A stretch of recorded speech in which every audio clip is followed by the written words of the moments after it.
All right, the first group of plants that we're going to talk about are the bryophytes. And the bryophytes are also considered your mosses, your liverworts, and other plants similar to that. Now, you are probably already aware that mosses grow very, very close to the ground. They don't grow tall. In fact, it is impossible for a moss to grow very tall because it doesn't have any vascular tissue. What's vascular tissue? Vascular tissue is like a type of network of tubes that goes throughout a plant that allows the plant to transport water and dissolved minerals through it so it can get through the whole plant.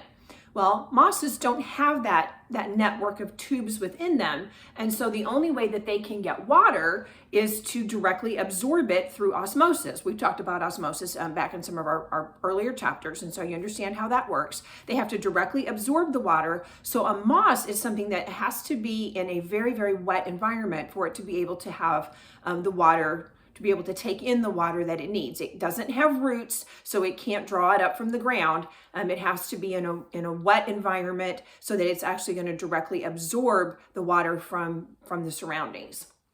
All right, so if I look at my bryophytes, again, this probably should look very similar to what I had on the board in the first video, but there are some differences. We're going to flesh it out a little bit for these mosses.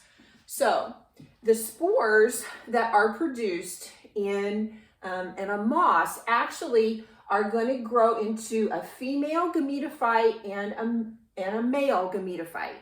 And so you can actually see the difference in these two structures in the moss itself. And so the female gametophyte is going to produce the egg in a specific type of structure called an archegonia. The male gametophyte has specific structures called antheridia that are going to produce the sperm. I mentioned that mosses have to live in very, very moist environments just to have the water that they need to survive. They also need that water just to reproduce because there has to be water available for the sperm to be able to swim to the egg. And so that water is necessary for the fertilization to take place.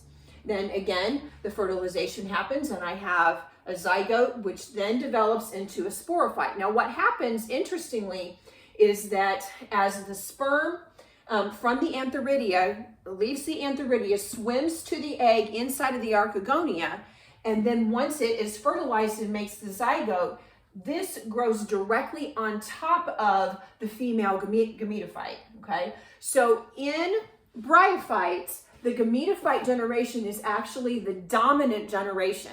This is the only type of plant that we're going to be studying where this is actually the case. Almost all of the other types of plants we're going to study in this chapter, they're all going to have a dominant sporophyte generation, but mosses are different. Bryophytes are different in that for them, their gametophyte generation is the one that's dominant. It is the one you see. So the moss that you see on the ground growing, that is the gametophyte generation. That's not going to be the case for any of the other plants that we're going to talk about. All right, so what do you need to understand about bryophytes? Well, bryophytes have a dominant gametophyte generation. You need to understand the words archegonia and antheridia. Those are just the structures within the gametophyte that actually forms the egg and the sperm. Egg or water is required for that fertilization to happen. And then this sporophyte grows on top of the gametophyte. That is, again, it's an unusual situation for most plants because most plants, it doesn't work that way. So that is the classification of the bryophytes.